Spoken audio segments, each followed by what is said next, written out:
Hello, I'm pretty excited. I just made my first keto sourdough bread. And here I'm going to show you and tell you kind of the recipe. So here it is. I'm so excited. Like, this is the best bread I ever made.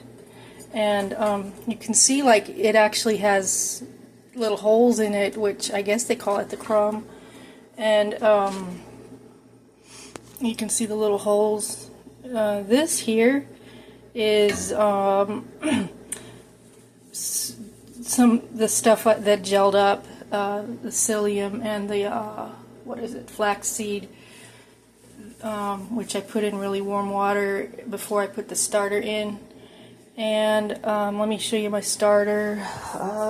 Here it is. Okay, so here I wrote 505 on here because the directions said for buckwheat sourdough starter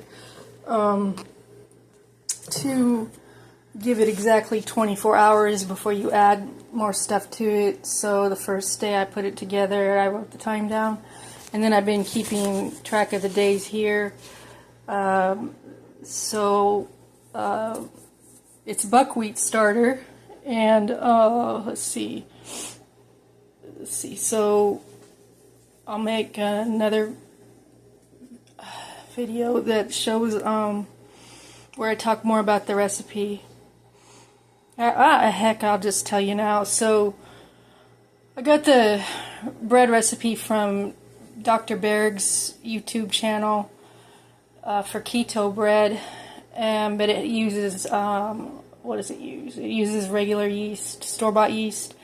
And I was thinking, well, let me see if I can make this sourdough. And so that's why I'm so excited, is because the sourdough turned out great without even using the full 10-day creation of sourdough starter. That's my tink. Yeah. This was just the dumping off, like days 5, 7, and 9, you pour out half the starter, the discards, that's what it's called. So there's buckwheat, and then there's a little bit of psyllium, 2 tablespoons of psyllium, and instead of using the ground chia seed, I used ground flaxseed this time. I really like flaxseed in bread. And then 1 cup of the flour is 1 cup of almond flour, and then 1 cup of arrowroot powder, which is super good for you. I think it's sold as an herb. And then 1/3 cup of coconut flour, and then that's the flour. And then you put so first I made hot water in the bowl. I used my tea warmer upper thingy here to make hot water, and I did 3/4 of a cup of, I did 2/4 of a cup, so a half cup of the hot, boiling hot in the bowl, and then I put 3/4 of a cup of cold pure water, and that made it the perfect temperature. And then I put 1.5 tablespoons of ground flax, and then 2 tablespoons of psyllium husk powder. It's got to be husk powder. The last loaf of bread I made, I accidentally bought psyllium seed powder, that stuff, and that was awful. Like, that bread was like constipating me, and didn't even rise. This stuff is awful. But make sure it says psyllium husk powder on it. Here's the psyllium husk powder, and so then stir that up. That starts gelling up really fast. Then I put my starter discards in there, 2 of them, and I don't really know how much that was, but then that stuff gelled up really fast, and that's what you see here, like that. And then I put my flours on top and mix it. Kind of, that's how I bake. Is I don't do two separate bowls, one for wet, one for dry. I just put my dry on top and mix it up before I mix it into the wet, and then also 1 teaspoon of salt, and then then I mix that all up, and it's the way it works is like you kind of have to knead that much flour in, because it's not going to really stir in. So that's how I ended up kneading the bread, and then I left it overnight to rise for about 8 hours, and covered with a warm, damp towel, and then at room temperature, because I figured, well, the starter grew at room temperature, so the bread should too. And it didn't look like it had raised much, but then, like, the way I know how to bake sourdough bread is you put, here's my cast iron skillet, you put the bottom into a 425 degree oven until it's hot, you know, the oven's all preheated, and then tip the dough out of the bowl and put it, I put it in upside down so the soft underside could raise more.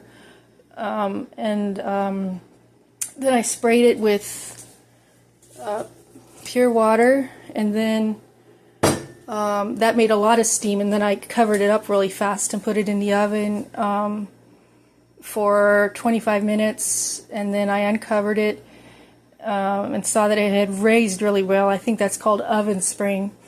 And then the reason you take the lid off for the last 20 minutes is, and then keto bread does, I think it takes probably 45 minutes to bake, maybe a little longer. I don't think it takes as long as regular flour bread, sourdough bread. And then, so then take the lid off halfway through to let the crust form.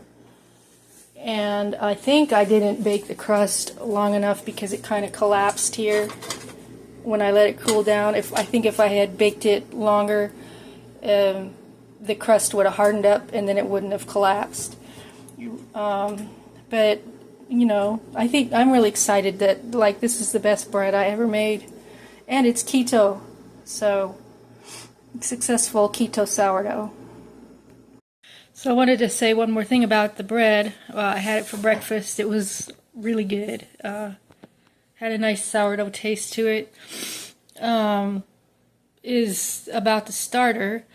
If you want to learn the science of sourdough starter and baking, a good YouTube channel to follow would be The Bread Code.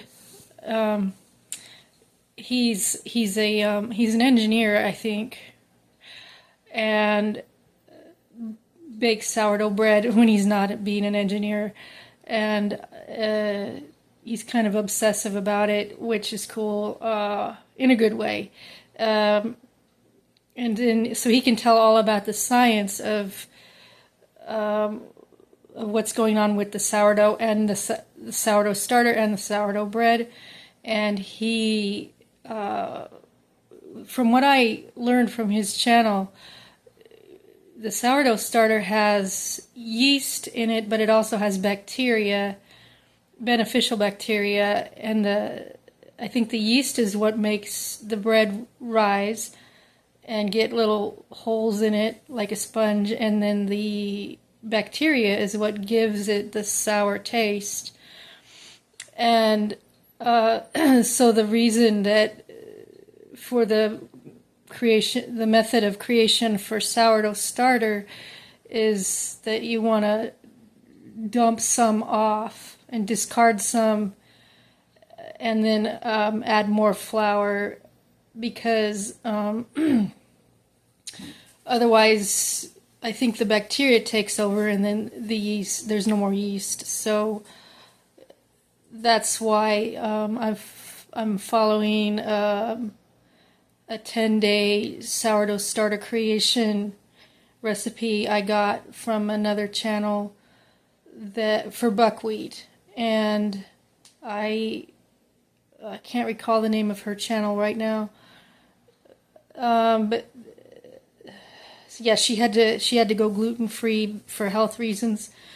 So that's why I'm not trying to like make my own starter, experiment around too much, because there's a science and a method to it that's been figured out, tried and true, figured out for centuries. And so the sourdough starter basically for buckwheat is the first day you put, I think it's 40 grams of flour and 50 grams of water, and then stir it up and then cover it with, she said, a paper plate, but I use a paper towel, and then with a rubber band. And then all the other 9 days you add 30 grams of flour and 40 grams of water. Of course, and it's got to be purified water, because you don't want tap water chemicals killing what you want growing in the starter. And then days 5, 7, and 9, you dump off half the starter before you add the flour and water. And then after day 10, you keep it in the refrigerator, and then I think you take out half, and let's see. Anyway, and you gotta let it be at room temperature for like 4 hours before you start using it for the loaf of bread you want to bake. And so that's all that's everything I wanted to say about my successful creation of a sourdough keto bread.